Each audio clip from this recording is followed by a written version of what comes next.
I was so excited to show y'all this finished planner. Like, I could not wait to finish it just so that I could show you guys how I created this free planner on 3 apps, which was Keynotes, Canva, and GoodNotes. All apps are free to be able to use.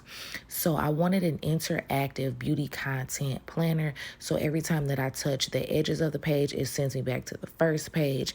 And then each link that's on there, it takes me to the month. And then when I click the weeks, it takes me to the weeks. And then when I click the little circular dates to remember or back to January, it takes me back to the actual month. I couldn't wait for that. And I wanted to show you guys how I actually created the hyperlinks that takes me from page to page, because y'all all know the point of having a digital planner is to not get a paper cut flipping through all these pages or carrying around all of these different 50 million notebooks, you know?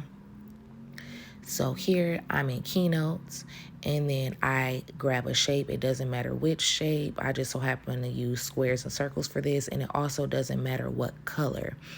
So I made sure that I adjusted the shape over what I wanted to be clickable, because just in case I don't click directly in the middle, I still want it to be able to hit anywhere in that area, and it takes me where I need it to be. Then I hit the link, and then I hit link to slide, and then I selected the number slide that it needed to go to, and then I clicked the